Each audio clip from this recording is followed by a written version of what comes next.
Hindi pa kayo off the hook yung organizer. Makinig ka, makinig ka, makinig ka, makinig ka. Kahit pag pinagpirma nyo ng waiver, ito mga members ninyo, ng kamatay dyan, nagka-accident sa kalye, liable kayo. Makakasuhan kayo at makukulong kayo. Ayan, gagamitin to. So be careful. This is a Supreme Court decision.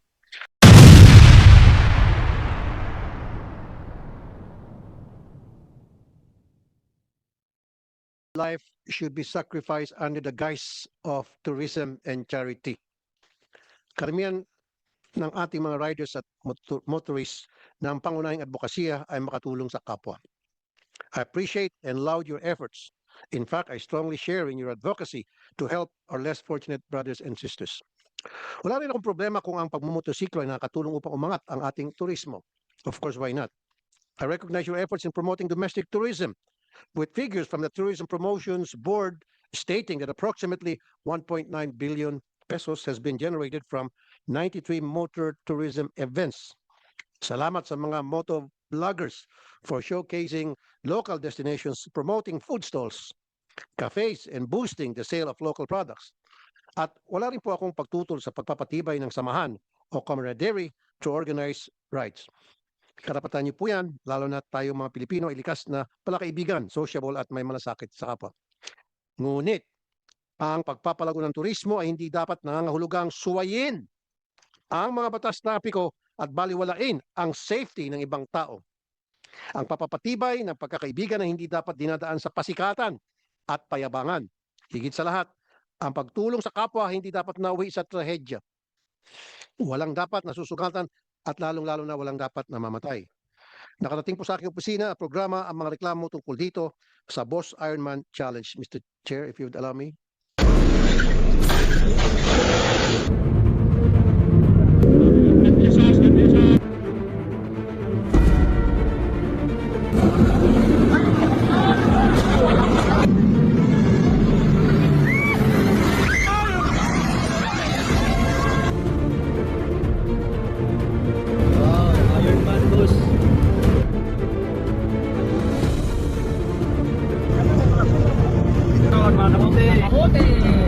Kabuti lang sa taron.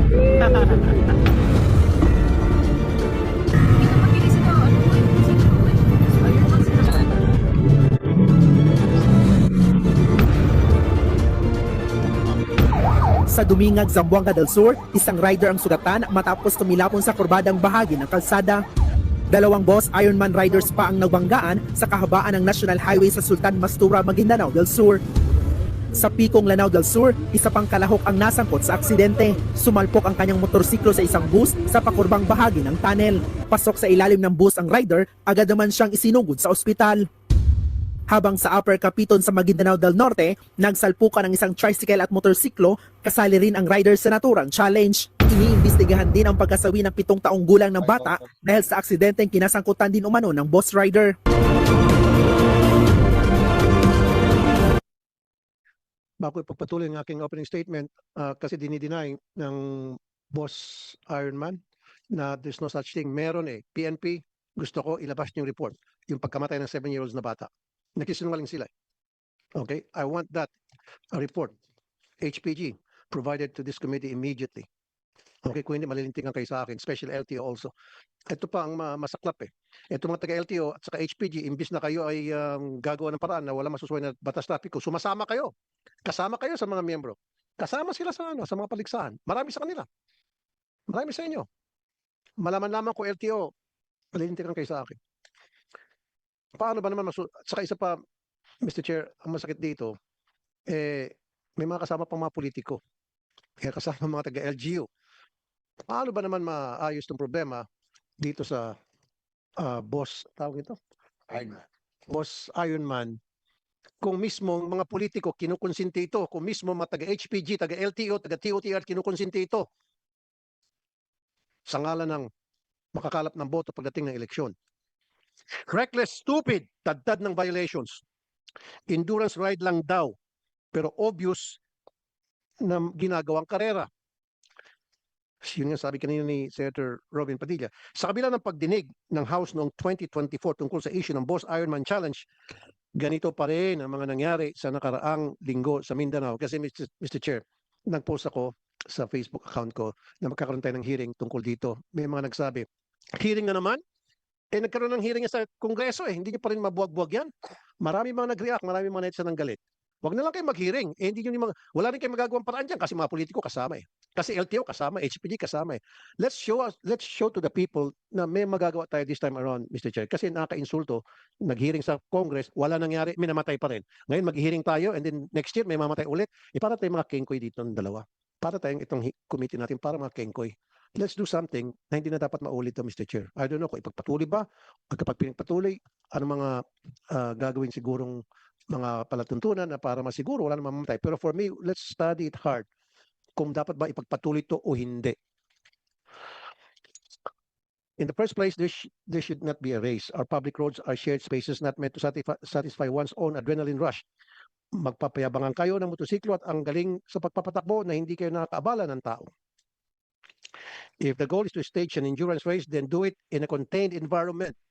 Huwag sa open na highway at kalye na kung saan marami mga sasakyan, pedestrians, motorista na madadamay sa inyong pagmamayabangan, sa inyong kayabangan.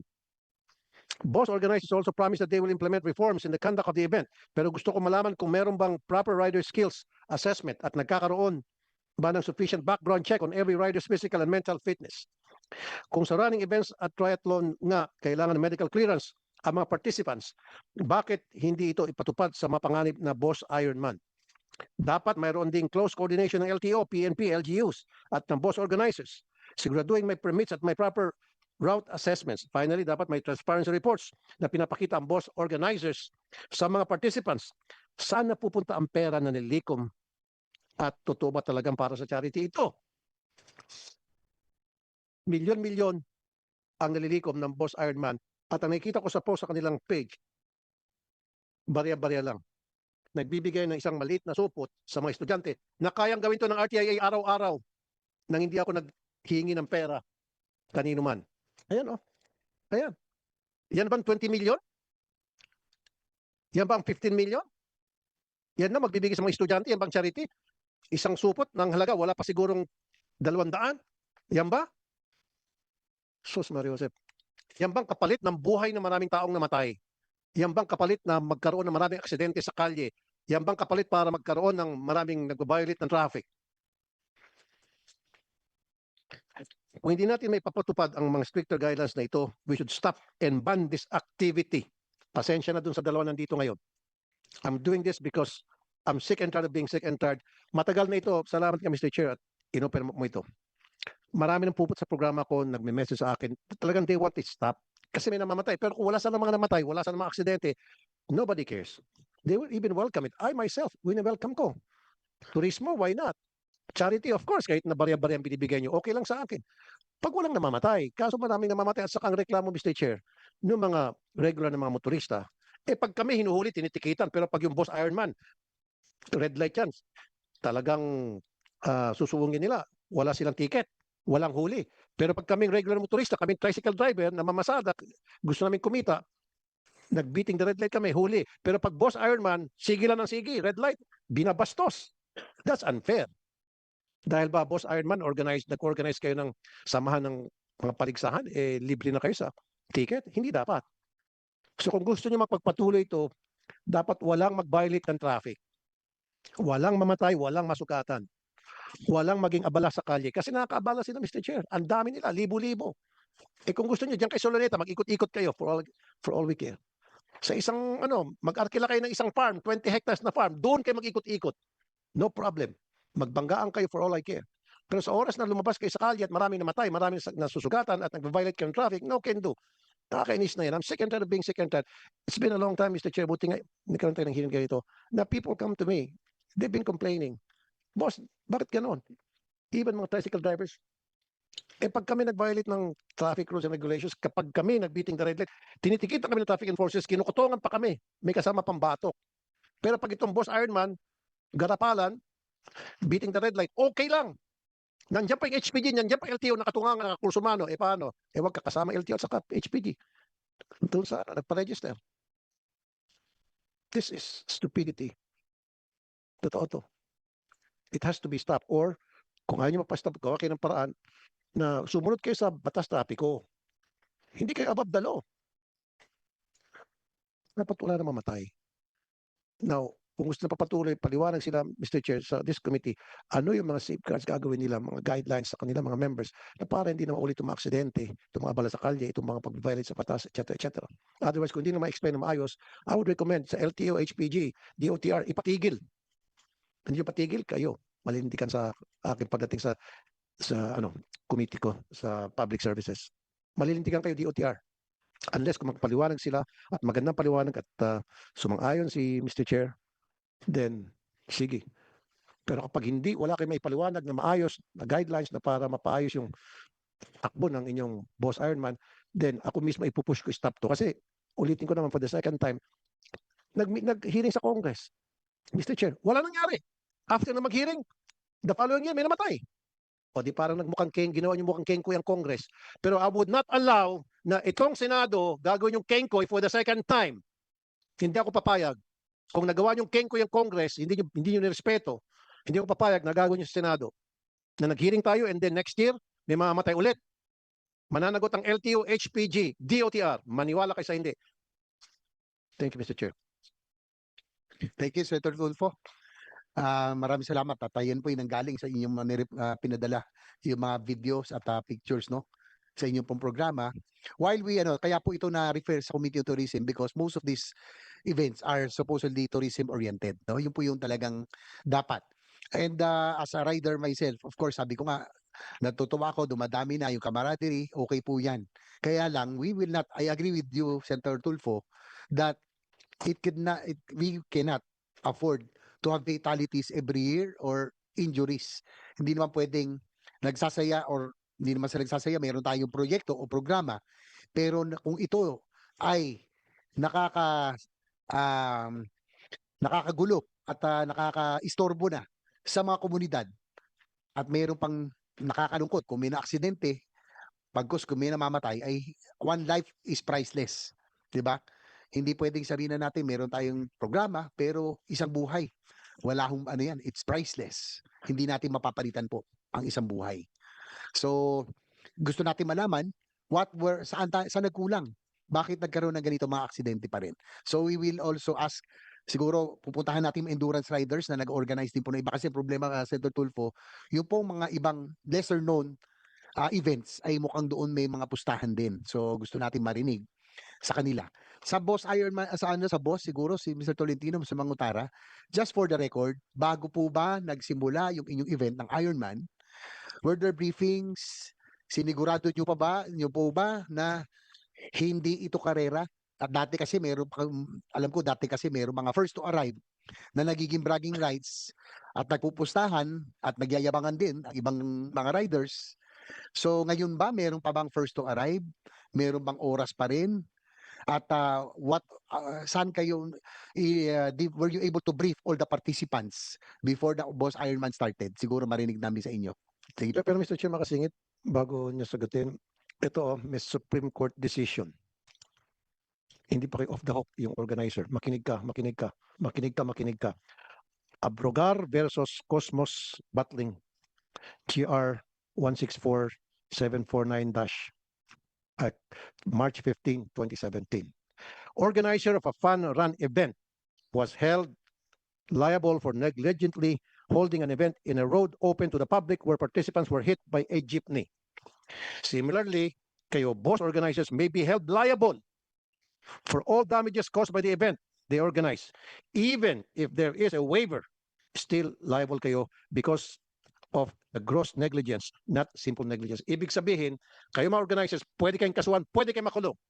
Kahit na nag-waiver pa, kahit na humingi pa kayo ng waiver, Supreme Court, decision. Kahit pa pinagpirma nyo ng waiver, itong mga members ninyo, ng kamatay dyan, nagka-accident sa kalye, liable kayo.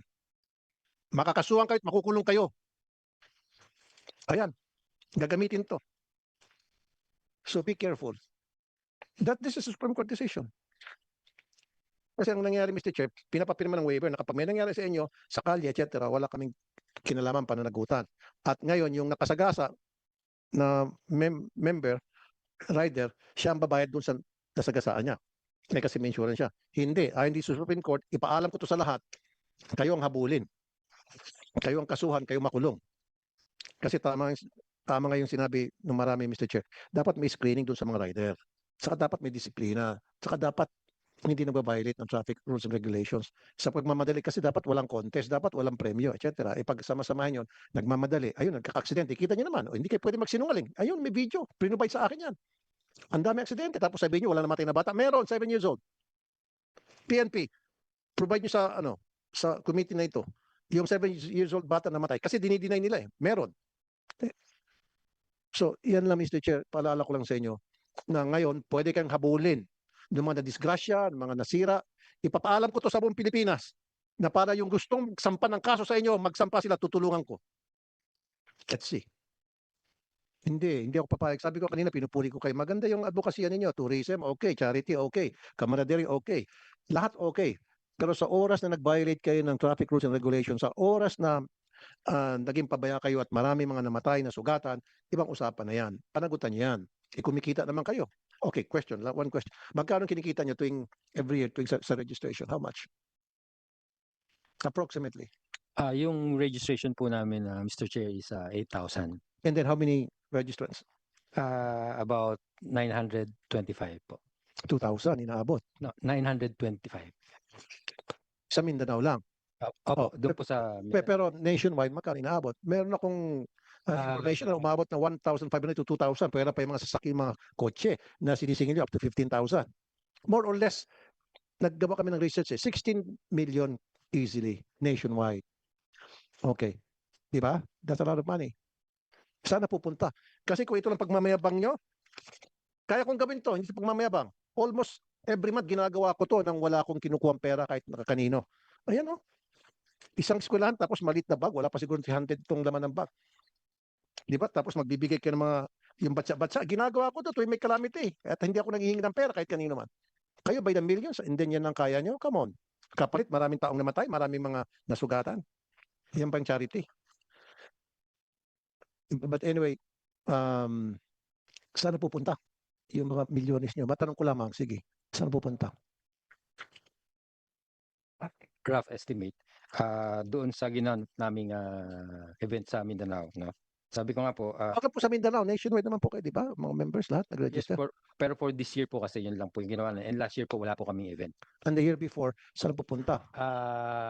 Yung 2024 po, napunta po yun sa charity. Magkano nga po yung naipon nyo noong 2024? During that time, I'm not the officer po. Kaya Huwag po, mo kayo mag-live. Naka-taking ka ba? Ano ba to?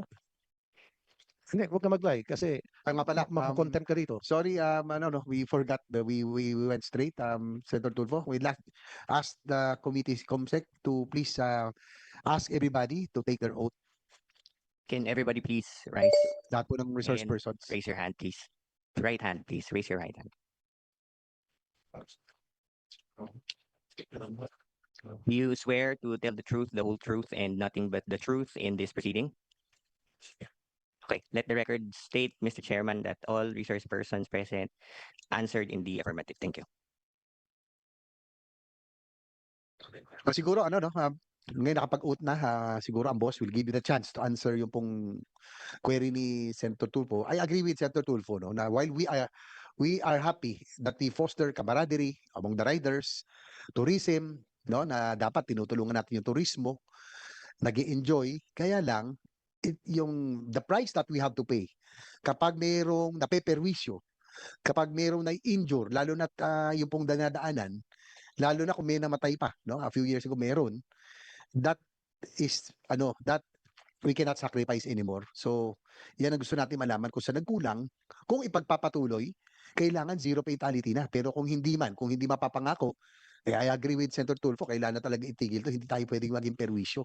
I'm a rider myself, pero tayo, dahil seasoned riders tayo, dapat alam natin, may radar na tayo. Pagdating sa mga populated areas, dahan-dahan na tayo. Respetuhin natin yung mga lugar, kanila yan eh.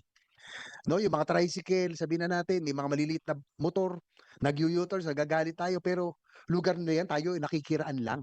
Dapat respetuhin po natin, yan ang sinasabi ko. Kasi ang problema ngayon, Senator Tulfo, kasi sa dami ng mga bagong riders mula ng pandemic, Alam ko yung Boss Ironman noon, 200 lang participants. Nung nagsimula yan, 300. Controlled, manageable. Kaya lang, nung dumami na ang riding community, lumaki na. Naging 1,000 na, 1,500. So siguro doon dapat ang tignan, no, yung participants. At yung mga bagong riders, no, na hindi pa experienced. Kasi pag matagal ka na riders, alam mo na kung saan yung may radar na tayo eh. Pag talaga populated area, talagang dahan-dahan tayo dahil lugar nila yan eh. Nakikiraan lang tayo. Tsaka yun po, siguro, tama, I agree with you, Senator Tulfo. Maganda nga yung hangarin natin, pero kung meron namang mamamatay, may mapiperwisyo tayo, this is not worth it anymore. Sige, Mr. Siguro, Mr. Chair, may dagdag ko, dapat kung gusto nyo, na ipagpatuloy yan, pero maging stricto na masyado, otherwise papahinto ko to. Halimbawa, screen nyo lahat ng mga members, lahat ng sasali, make sure na siya walang traffic violation. Baka mamaya, tad ng traffic violations, kaskasero. Yan yung siguro yung mga nagbibiting the red light. Yan yung nakakasagasa ng mga pedestrians. No, those kind of things dapat i-consider. Hindi tanggap kayo ng tanggap basta kumita ng registration na 8,000. Hindi pwede na yung ganon. So, Pero maganda rin, Sir Tulfo, yung merong years of experience. Kasi nga po, yung problema dyan, yung mga na-aksidente, yung mga baguhan medyo mainit pa. Ganon talaga, pag baguhan kayo, mainit. So, dapat siguro nagkaroon ng ganon, na screening. I agree. and lastly, Mr. Chair, eto nag-hearing tayo, Senado. And then, igugo natin sila. Next year, gugo sila. May namatay na naman. May mga aksidente naman. Para tayong kengkoy dalawa dito. Pagtatawanan tayo, tapos sila halakak all the way to the bank. Kumita na silang milyones. Tayong dalawa, ginawang kengkoy. Kaya nga sabi ko, hanggat hindi sila mapakita ng napakagandang guidelines o programa na talagang wala na aksidente, I will not allow you. I will not. I'll do everything in my power legally. Sabihan ko yung DOTR, sabihan ko yung HPG, sabihan ko LTO, ipatigil kayo. Promise. Hindi na pwede. Kasi ayaw kong pagtatawanan tayo. Yung lower house, pinagtawanan eh. Oo, pinagtatawanan. Ginawa niyo raw kengkoy. Dakdak ng dakdak yung lower house. And then, tinuloy nyo, aksidente ulit. Ngayon, dakdak kami na raw dito. Next year, may na naman mamamatay. Para kaming kengkoy. I'm not gonna allow that. So sige po, sana pupunta yung milyon-milyon yung kinikita. Yes po. Noong 2024 po, I was not an officer of the club. So hindi po talaga ako very knowledgeable. Pero may karapatan ka malaman, may authority ka malaman na magkano bang kinikita nito. Kasi when you become the president or what do you call it, president, then of course, you have the right and the authority to look at the records and to look at the documents about even the history of Boss Ironman na wherein you take over as the president. Hindi ako maniniwala, upo ka lang dyan, wala ka. Siyempre, pag upo ka dyan, huwag natin maglukuhan, sir, Mr. Tolentino. Pag upo ka dyan, sasabihin mo, magkano ba yung last year ang membership na nag-sign up? Magkano bang kinita natin? Of course, meron kang ganong data. Huwag niyo na po akong biruin. Alam niyo yan. Gusto ko lang malaman. Huwag ko tayo magsinungaling dito. Magkano po yung kinita nyo noong 2024? Na registration, membership and all. Kasama na po yung mga kotse kasi ang kotse ata mas mahal. Magkano po? Last year po ang car, I think over 10,000. 10,000 Apo. pesos? Apo. Ang kinita nyo? Hindi, over 10,000 po yung registration. 10,000 registration. Sa car, Sakto po yung 15,000. Sa car po, over Okay. 10,000. Pero yung motorcycle po, Okay, mas good. 10,000 times 8,000. How much is that? Saan po yung 8,000? Sabi mo 10,000 yung nag-register, di ba? Ay, Mag- hindi po. 10,000 po. Last year po, noong 2024, ang registration po ng per car is about 10,000. Per car. Ilang car na nag-register? Last year po, kung hindi po ako nagkakamali, siguro mga over 50. 50. Opo.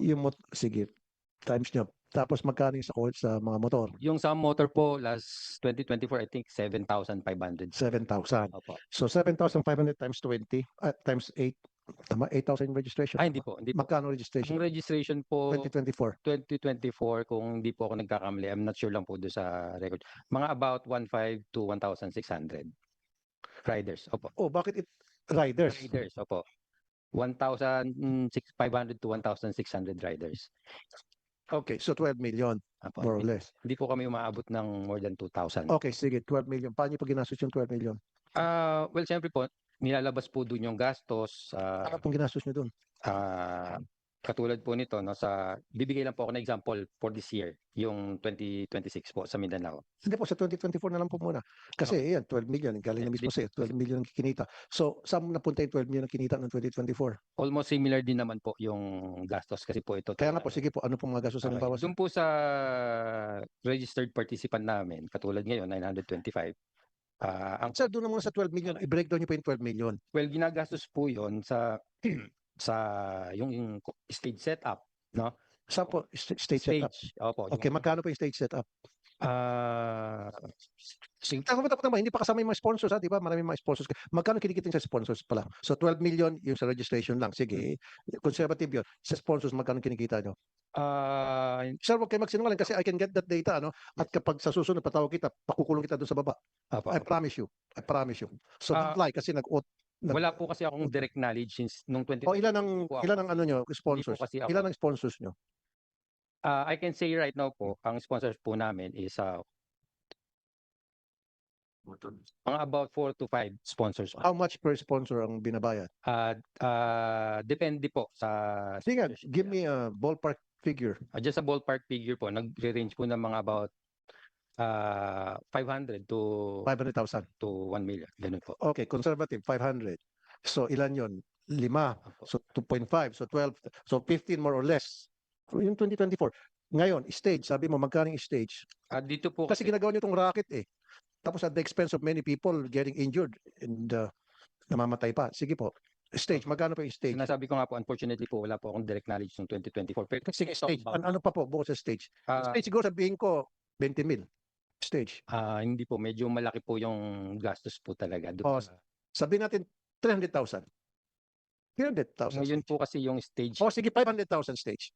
Sige, ano pang iba? malaki po talaga. Malaki, 500,000 stage. 1.6 million po yung Grabe naman yung stage mo. Iba- Boss, pati po lights and sounds po yon lahat po ng boss, ako, di ba nung kampanya, ratings. nung nag-ano ako, wala pang 500,000, nag-set up ako ng pagkalaki lang stage. Kompleto pa, may banda, may ilaw, lahat. Yun- 500,000 lang ginastos. Yun po kasi yung siningil nung organizer namin for about 3 days event. Halos 3 Okay, days po. sige, 1.6 million. Okay, saan pa po yung iba? Tapos meron po kami dun sa Saan? insurance. Insurance? Yes. Oh, bakit yung mga disgrasya, binabayaran nyo ba? Yung mga nasagasaan? Yung mga tricycle na nasira ng mga rider ninyo, binabayaran nyo ba? Yes po. Pinapagamot po namin sila in advance habang hindi pa nakiklaim yung insurance. At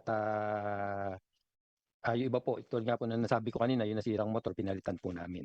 So magkano po yung sa insurance? Malit lang naman po sa insurance. Nasa, kung po ito. Salvage lang po.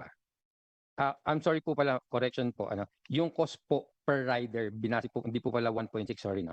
Yung cost po namin per rider is 1,678 para sa stage per rider. Sa WRU po is 243.24. Sa insurance is 125 pesos per rider.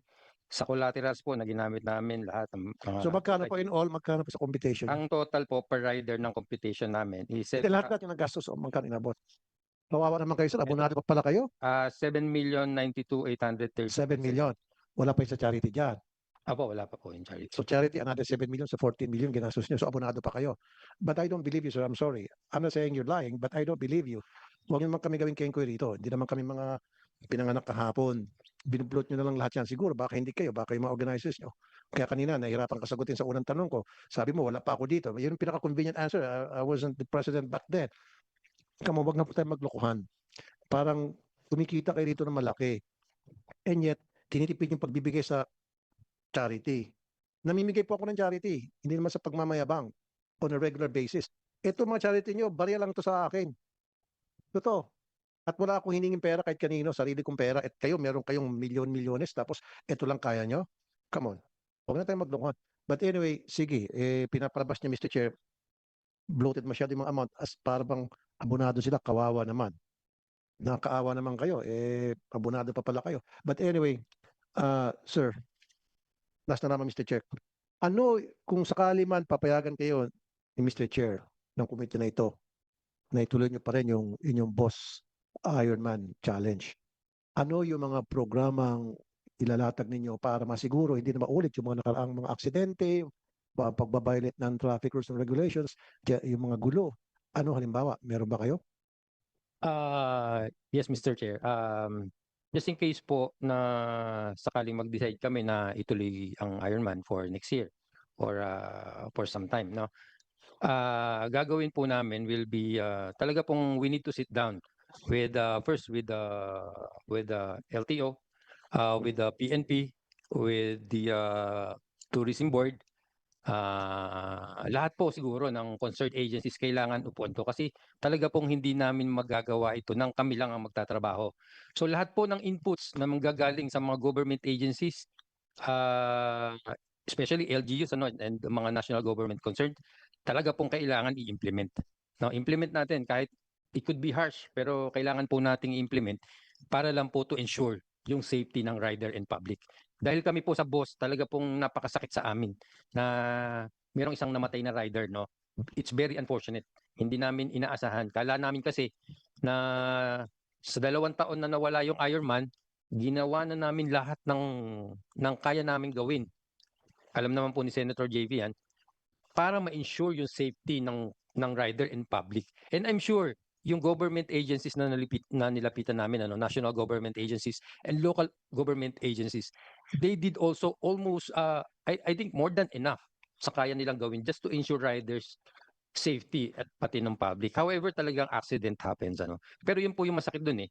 Mayroong aksidenteng nangyari. So kung sakali pong papayagan pa kami na ituloy ito, I will guarantee, or perhaps the next board will guarantee, that we will do this sitting down with all government agencies, local and national, just to ensure na safe ang rider and public and talagang nakapokus on motorcycle tourism. Yan po yung balak namin gawin just in case we will be allowed. Before thinking of motorcycle tourism, think of the safety of the people na sa kalye, sa kalsada, yung mga rider, yung mga pedestrians. Think of the safety before tourism. Secondary lang tourism.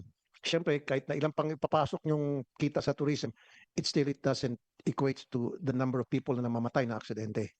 Okay, so very important yan. Ngayon, kung ipagpapatuloy nyo, pag-aralan nyo siguro mabuti. At saka ang suggestion ko, i-out nyo na muna sa membership yung mga police, LTO, even politicians. Sorry, Senator JB, Mr. Chair. Kasi kuminsan pinagmamalaki nila yan eh.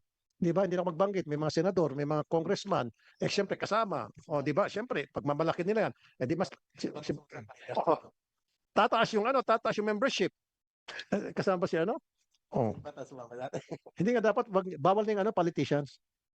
Bawal na yung government officials. Bawal na yung mga taga-law enforcement. Bawal. Tapos, quality over quantity. Kahit na kunti lang kayo, balik sa dati, 200 lang versus ngayon, libo-libo. At least mas madaling control, manageable.